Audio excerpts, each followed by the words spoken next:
Miqueias 6:8, vamos lá? Assim nos diz a palavra de Deus.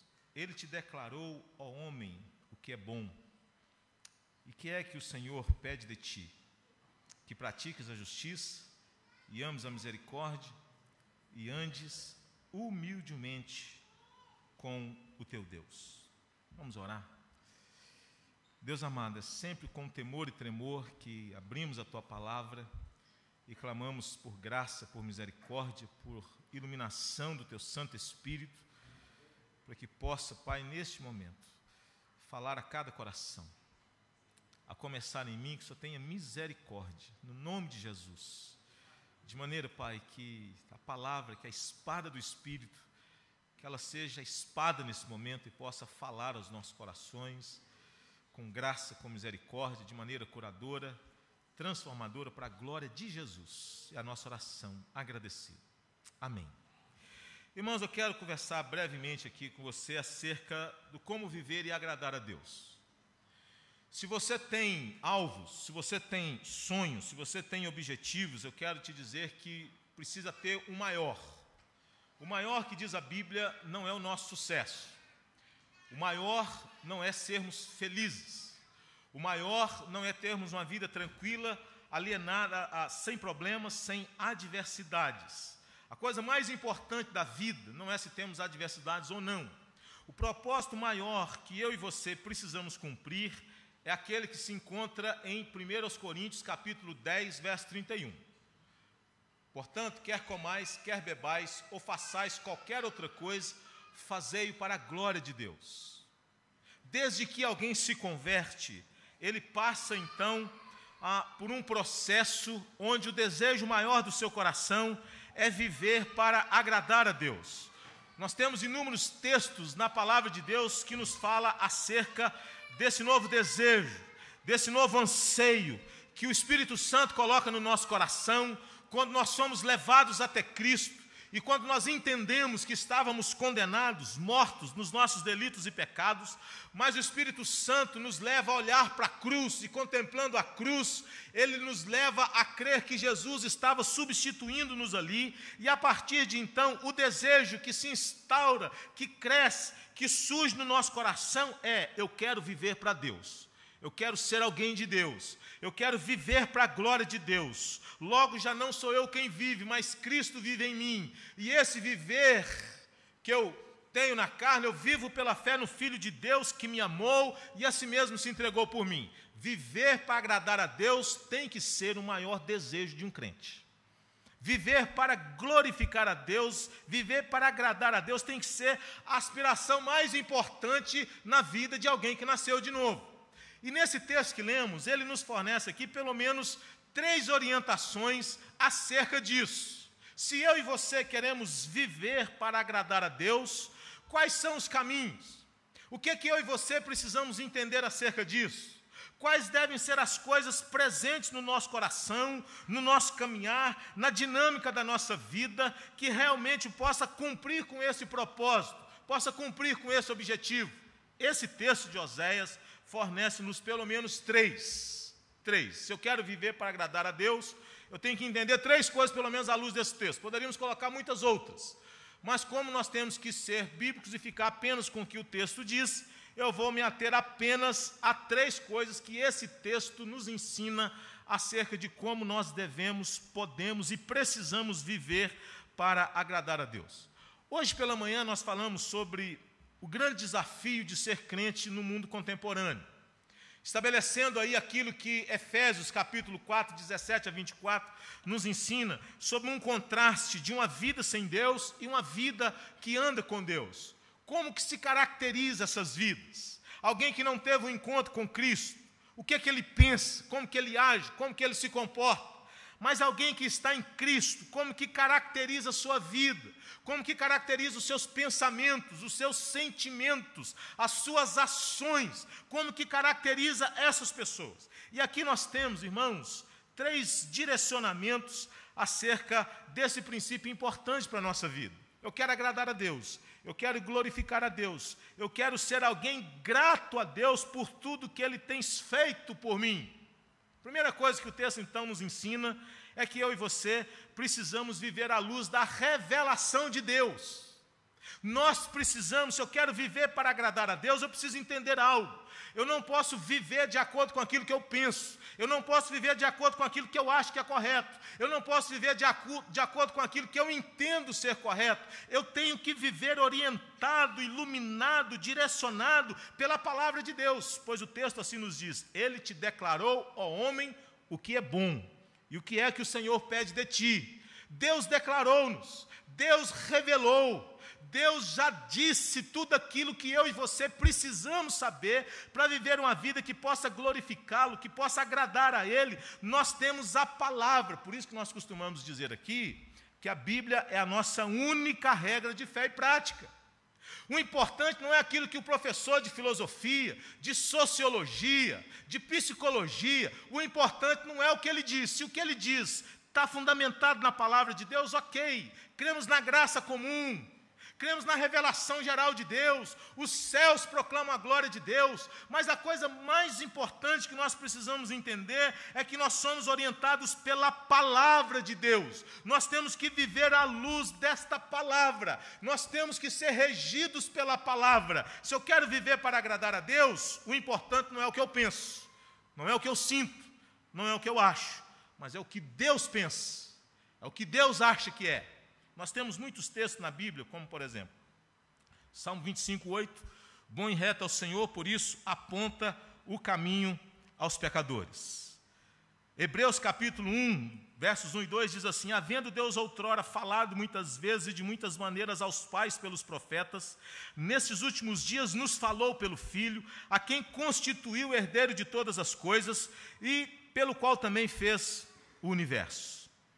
2 Timóteo, capítulo 3, versos 16 e 17, toda a Escritura é inspirada por Deus e útil para o ensino, para a repreensão, para a correção, para a educação na justiça, a fim de que o homem de Deus seja perfeito e perfeitamente habilitado para toda boa obra. Notem, não tem como ser perfeito, não tem como ser habilitado para boa obra sem a palavra, porque é ela que vai realmente podar-nos, é ela que vai repreender-nos, é ela que vai corrigir-nos, é ela que vai colocar o dedo na ferida, é ela que vai nos dizer acerca de coisas que eu e você precisamos nos afastar, abrir mão, coisas das quais Deus não se agrada. E mais, Salmo 119, verso 105, diz assim: lâmpada para os meus pés é a tua palavra, e o que mais? E luz para os meus caminhos. Então, meus irmãos, se o fim principal do homem é glorificar a Deus, é alegrar-se em Deus, qual foi a regra que Deus nos deu para nos dirigir na maneira de glorificar e gozar? E alegrarmos nele, e contentarmos nele. A palavra de Deus, que se acha nas Escrituras do Antigo e do Novo Testamento, é a única regra que Deus nos deu para nos dirigir na maneira de o glorificar e nos alegrar nele. Então, se eu quero viver para a glória de Deus, se eu quero viver para agradar a Deus, eu preciso entender algo, eu preciso da palavra de Deus. Eu preciso viver orientado pela palavra. Eu preciso viver somente pela palavra. A coisa mais importante não são as minhas emoções, mas a coisa mais importante é o que Deus diz. Revelação. Ele te declarou, ó homem, o que é bom. E é lindo isso, porque o apóstolo Paulo, em Romanos 12, versos 1 e 2, ele diz que a vontade de Deus é boa, é agradável, ela é perfeita. Segunda coisa, imitação. Revelação, segundo, imitação. Imitar quem? Imitar Deus. Onde que está isso aqui? Acompanhe comigo. Ele te declarou ao homem o que é bom. E o que é que o Senhor pede de ti? 2 pontos. E aqui nós temos 2 direcionamentos, 2 práticas, 2 condutas que aquele povo deveria praticar. Primeira delas, que pratiques a justiça. Segundo, que ames a misericórdia. Temos aqui então uma direção de Deus, um ensinamento claro de Deus. Deus estava querendo que o povo fizesse o quê? Deus estava querendo que o povo o imitasse. O imitasse no que diz respeito à justiça, o imitasse no que diz respeito à misericórdia. A prática da justiça, irmãos, está relacionado às questões éticas. O Novo Testamento nos diz que bem-aventurado é aquele que tem fome e sede de justiça. A misericórdia está relacionada à vida social. É o colocar o coração na dor do outro, é o colocar o coração na miséria do outro, é colocar o coração na necessidade do outro, é se sensibilizar pelo sofrimento do outro, é chorar com os que choram, é alegrar com os que se alegram, porque Deus é assim.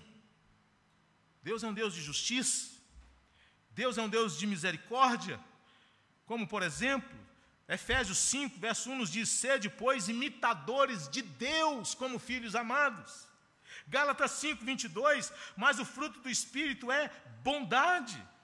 Colossenses 3, 12, revesti-vos, pois, como eleitos de Deus, santos e amados, de ternos afetos, de misericórdia, de bondade, de humildade, de mansidão, de longanimidade. Salmo 103, verso 8, diz assim: o Senhor é misericordioso e compassivo, longânimo e assaz benigno. Salmo 103, verso 6, o Senhor faz justiça e julga todos os oprimidos. Mateus capítulo 6, verso 33, bem-aventurados que têm fome e sede de justiça, porque serão fartos. Mateus 5, 6, e depois diz mais: buscai, pois, em primeiro lugar o seu reino, e que mais, irmãos? A sua justiça. Logo, o que Deus está pedindo para o povo: vocês querem me agradar? Vocês já têm a minha revelação, vocês já têm a palavra, e agora vocês precisam praticar duas coisas: vocês precisam amar a justiça, vocês precisam ser misericordiosos, vocês não podem ficar indiferentes à necessidade do outro, vocês têm que me imitar naquilo que eu sou, vocês têm que ser imitadores de Deus. Irmãos, isso é um privilégio muito grande que nós temos. O apóstolo Paulo diz: sede, pois, meus imitadores, como eu sou de Cristo. E eu gostaria muito de virar para o meu filho e dizer: sede, pois, meu imitador, meu filho, como eu sou de Cristo. Mas não posso, irmãos. Não estou em condições ainda não.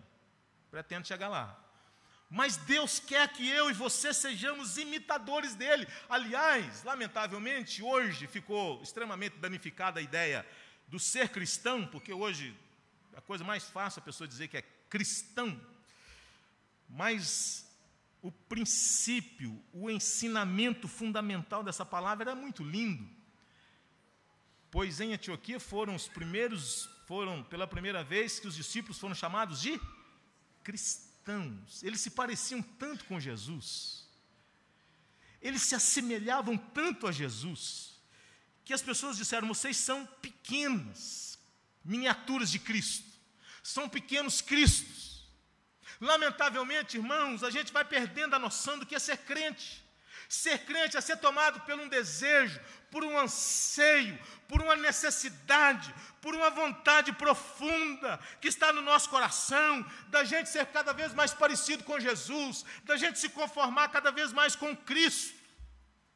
Um crente, ele tem um desejo. Qual que é o desejo dele? O desejo dele não é de riqueza, o desejo dele não é de ser famoso, o desejo dele não é de ter um curso maravilhoso. O grande desejo, o grande sonho de um crente é que ele se pareça com Jesus, é que ele seja parecido com Jesus de Nazaré. Esse tem que ser o maior desejo de uma pessoa. Imitadores. Revelação. Segundo, imitação. E é interessante que aqui Deus estava advertindo o povo, porque eles não estavam entendendo o que era viver para agradar a Deus. Eles estavam entendendo o seguinte: viver para agradar a Deus é dar uma boa oferta. Se você ler o verso 6 e 7, eles estão querendo agradar a Deus levando coisas, dando coisas. Deus diz: não, querido, eu me agrado primeiro da vida, depois da oferta. Está certo? Foi assim com Abel. Agradou-se Deus de Abel e da sua oferta. Ao passo que de Caim, da sua oferta, Deus não se agradou. Porque, lamentavelmente, conforme disse um pastor na década de 90, Caio Fábio, que Caim deu mais valor às ofertas aparentes do que à essência que habita o fundo do nosso ser e que aparece na existência mediante uma vida bonita com Deus. Caim deu valor no aparato. Abel deu valor à essência. Caim deu valor na performance, Abel deu valor ao conteúdo do coração, porque Deus se agrada primeiramente da vida, depois da oferta.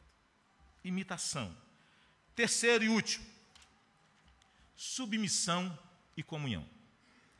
Notem que Deus termina esse versículo dizendo assim: e andes humildemente com o teu Deus. E andes humildemente com o teu Deus. Se eu quero viver para agradar a Deus, eu preciso da revelação.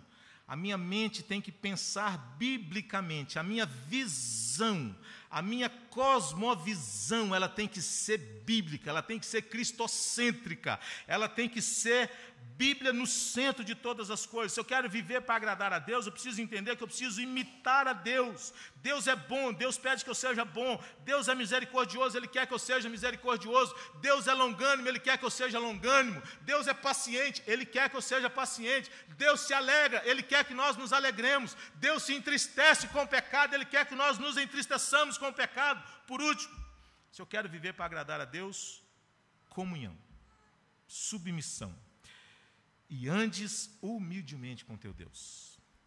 Então, meus irmãos, Romanos 12, verso 2 diz assim: e não vos conformeis com este século, mas transformai-vos pela renovação da vossa mente, para que experimenteis qual seja a boa, perfeita e agradável vontade de Deus.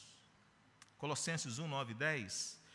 Por esta razão, também nós, desde o dia em que o ouvimos, não cessamos de orar por vós e de pedir que transbordeis de pleno conhecimento da sua vontade, em toda sabedoria e entendimento espiritual, a fim de viverdes de modo digno do Senhor, para o seu inteiro agrado, frutificando em toda boa obra e crescendo no pleno conhecimento de Deus.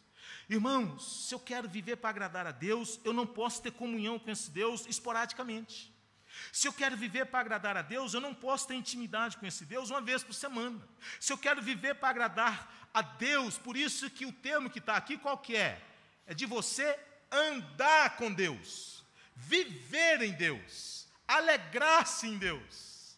Quer andando, quer deitado, tomando café da manhã, almoçando, conforme o Salmo 139 que nós pregamos aqui domingo passado, porque Deus é aquele que sonda e nos conhece, sabe quando me assento e quando me levanto, sabe de toda a dinâmica da nossa vida, porque a vida cristã, ela tem que ser vivida à luz dessa realidade, porque com Deus não é momentos, não, com Deus é mais intenso, com Deus é algo constante, com Deus não é algo circunstancial, não é oração de momentos, não é leitura da Bíblia de momentos, é uma vida intensa em Deus, é comunhão com Ele, é vida nele, é intimidade contínua em Cristo Jesus.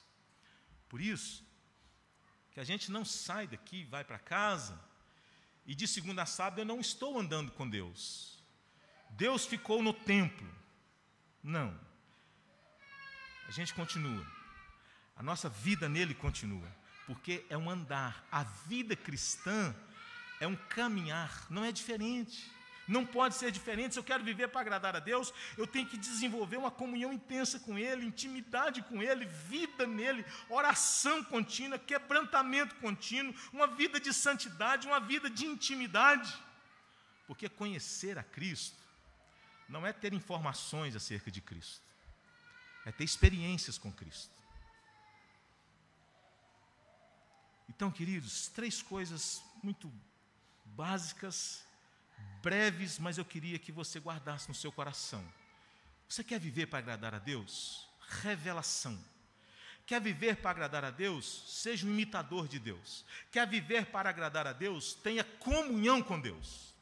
Termino aqui fazendo apenas 2 aplicações. Primeiro, o relacionamento com Deus é de caráter individual. Olha como que o texto diz: Ele te declarou como o homem, singular. É para você, gente boa. Por isso que o Novo Testamento, em Mateus 24, diz o seguinte, que quando Jesus voltar, um será tomado, outro será deixado. Marido e mulher estarão dormindo na mesma cama. Um será tomado, outro será deixado. Por que a Bíblia diz isso? Quem já assistiu o filme Deixados para Trás vai pensar no negócio do arrebatamento, não é isso? Que de repente vai ter uma grande confusão, o avião vai cair porque o piloto foi tomado, a Marginal Tietê já era uma tragédia, piorou o negócio porque motoristas vão desaparecer e ninguém vai saber o que está acontecendo, é os deixados para trás. Mas não é isso que o texto está dizendo ali. A referência não é essa. A referência, quando a Bíblia diz que um será tomado, outro será deixado, a Bíblia está dizendo o seguinte, que o relacionamento com o salvo não salva. O relacionamento com o salvo não salva gente boa. Você pode ter um pai crente, você pode ter uma mãe crente, o seu avô pode ter sido crente, o seu tataravô pode ter servido a Deus, mas Deus quer se envolver com você, Deus quer viver contigo, Deus vai chamar você, Deus não vai chegar e falar assim, peraí, deixa eu ver qual que é o seu pedigree aqui. E o meu lascou, né? Porque eu não tenho pedigree religioso. Aí pronto. Não, você está ruim, Zé, você não passou não. Outro. Não é isso que Deus está dizendo. Deus está dizendo o seguinte, Ele te declarou, ó homem, eu e você precisamos entender que a vida com Deus é de caráter individual. Deus quer salvar a família, nota, Deus quer salvar a família, mas Ele não faz isso por tabela. Não pense vocês, pelo fato de eu ter trazido os meus filhos para serem batizados, que eles já são salvos, não. Eu preciso pregar para eles o Evangelho, eu preciso ensiná-los o Evangelho, eles precisam confessar que Jesus é Senhor com a boca deles, eles precisam declarar isso publicamente, porque é pessoal. A minha esposa não vai ser salva por conviver com um homem santo como eu, aleluia. Não vai. Pode até chegar diante do Eterno e vai falar assim, não, realmente, seu marido, mas, entendeu? Não vai não. Não, é pessoal, é com você. É você conviver com com um cristão, é um privilégio que você tem. Porque a Bíblia diz o seguinte, que o marido não crente é santificado no convívio com a esposa crente. A esposa não crente é santificada no convívio com o marido crente. Você recebe bênçãos, mas você não recebe a maior bênção, a salvação. Ela é pessoal. Você tem que se relacionar com Deus. Você tem que tomar sua decisão. Você tem que resolver sua vida com Deus. É você. É pessoal. Segunda coisa. À luz de Romanos 12, as nossas vidas precisam ser um sacrifício vivo, santo e agradável a Deus. Não trazemos mais cordeiros para serem imolados, não. Deus quer a nossa vida. Filho meu, dá-me o teu coração. Dá-me o teu coração.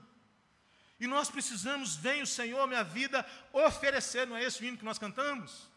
Como oferta de amor, é isso que Deus quer. Deus quer que a nossa vida seja um sacrifício vivo, um sacrifício santo e um sacrifício agradável, de maneira que Ele olhe para nós, Ele se deleite em nós, assim como aconteceu com Enoque, que Enoque andou com Deus, e Deus se agradou de tal maneira de Enoque, que ele não passou pela morte.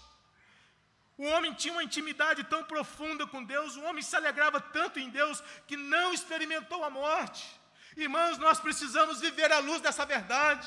Nós precisamos ser gente de Deus numa sociedade corrupta. Nós precisamos ser gente cheia do Espírito Santo, que vive nas trevas, que estão à procura de esperança. E a igreja é a esperança.